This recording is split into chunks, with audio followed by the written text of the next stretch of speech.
मेरे प्यारे देशवासियों, पर्व है। आप सबको विजयादशमी की अनेक अनेक शुभ।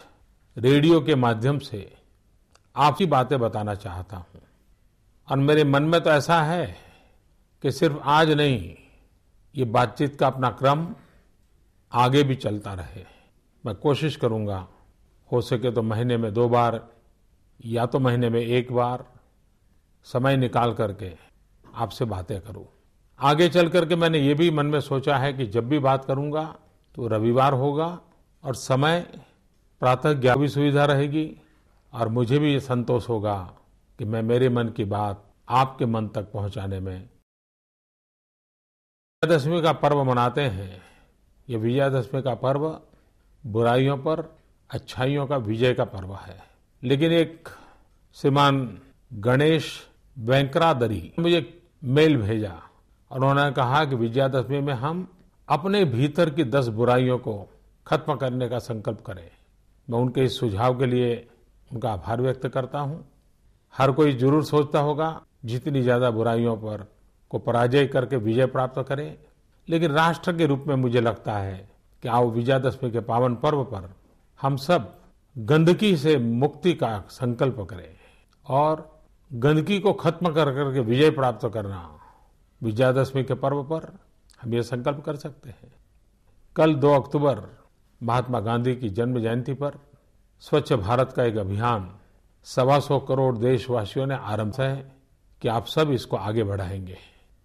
मैंने कल एक बात कही थी स्वच्छ भारत अभियान में कि मैं 9 लोगों को निमंत्रित करूंगा और वे खुद सफाई करती हुई अपनी वीडियो को सोशल मीडिया में अपलोड करेंगे और वे और 9 लोगों को निमंत्रित करेंगे।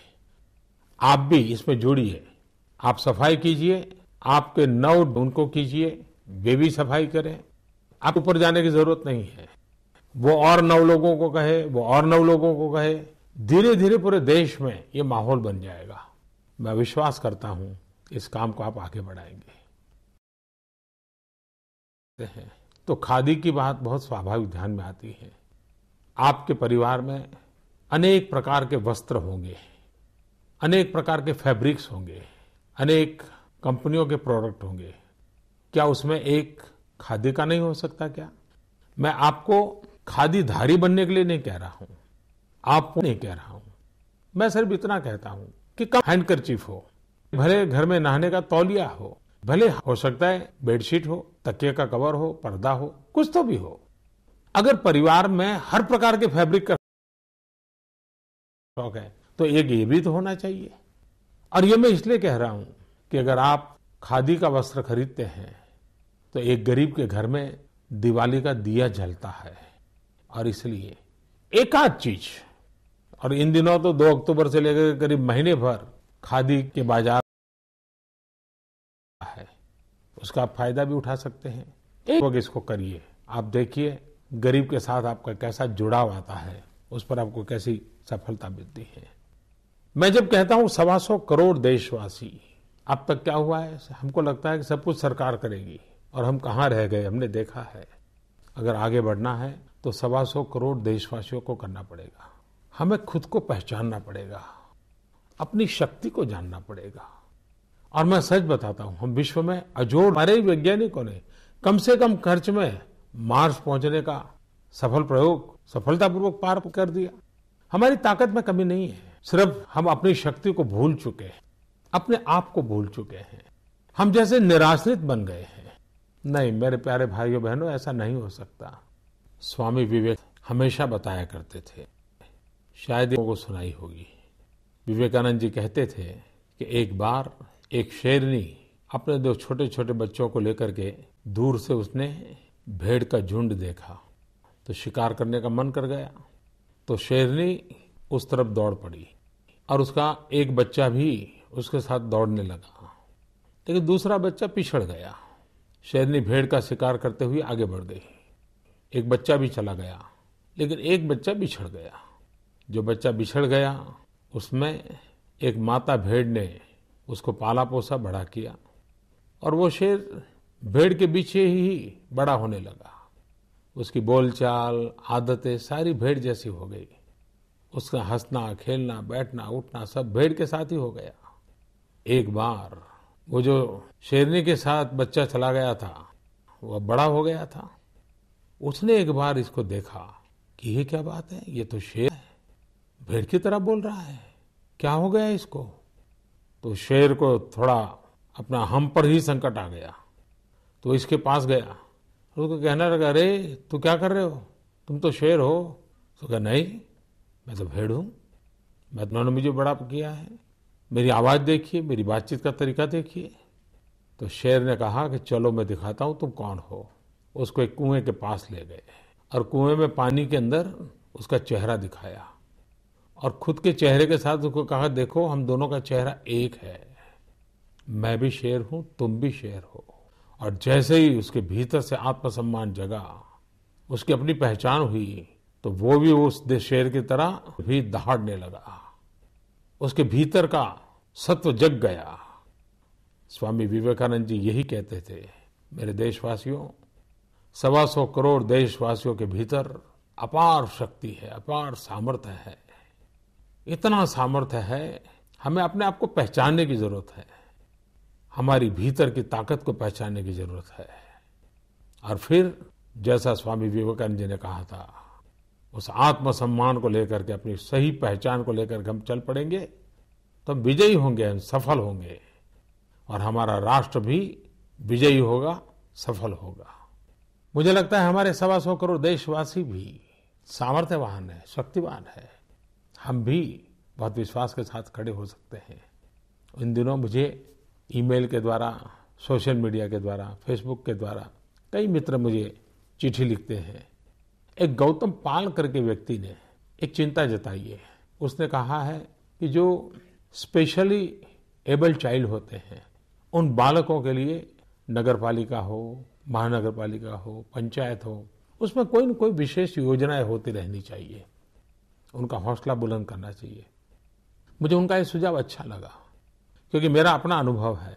जब मैं गुजरात में मुख्यमंत्री था तो 2011 में एथेंस में जो स्पेशल, उसमें जब गुजरात के बच्चे गए और विजयी होकर के आए, तो मैंने उन सब बच्चों को, स्पेशली एबल्ड बच्चों को मेरे घर बुलाया।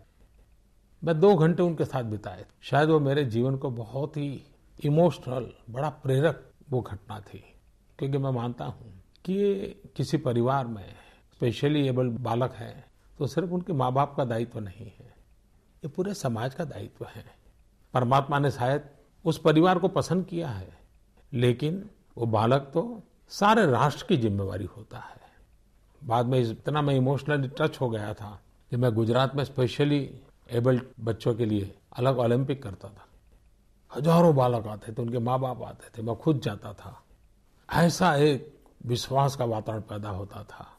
और इसलिए मैं गौतम पाल के सुझाव जो उन्होंने दिया है, इसके लिए मुझे अच्छा लगा और मेरा मन कर गया कि मुझे जो सुझाव आया है वो मैं आपके साथ शेयर करूं।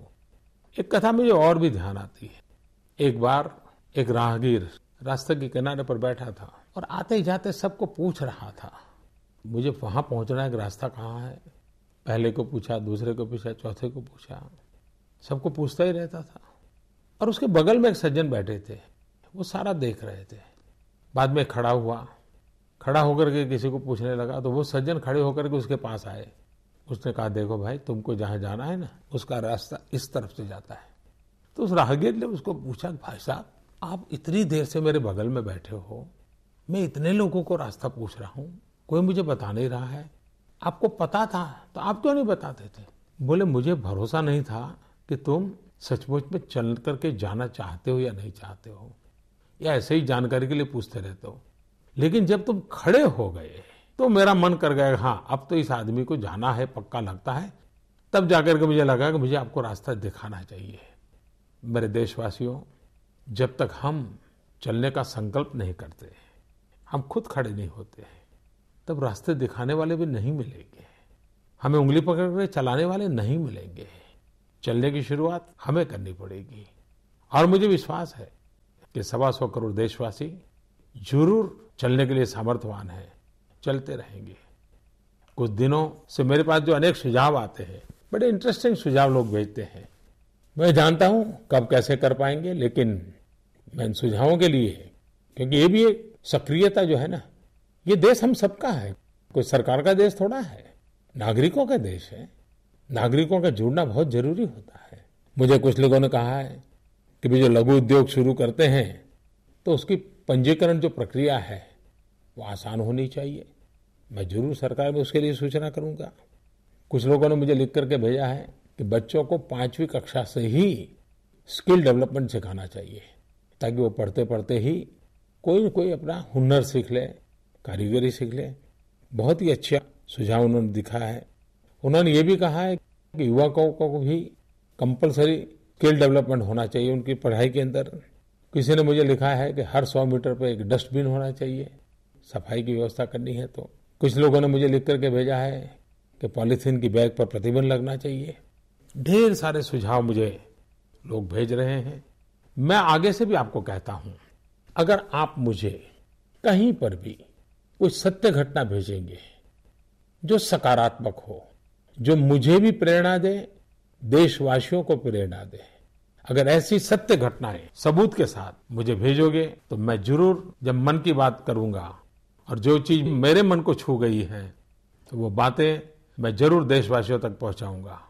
ये सारा मेरा बातचीत करने का इरादा एक ही है, आओ हम सब मिल करके अपनी भारत माता की सेवा करें, हम देश को नई ऊंचाइयों पर ले जाएं। हर कोई एक कदम चले। अगर आप एक कदम चलते हैं, देश 125 करोड़ कदम आगे चला जाता है। और इसी काम के लिए आज विजयादशमी के पावन पर्व पर अपने भीतर की सभी बुराइयों को परास्त करके विजयी होने के संकल्प के साथ, कुछ अच्छा करने का निर्णय करने के साथ हम सब प्रारंभ करें। आज मेरी शुभ शुरुआत है। जैसा जैसा मन में आता जाएगा भविष्य में जरूर आपसे बातें करता रहूंगा। आज जो बातें मेरे मन में आई वो बातें मैंने आपको कही है।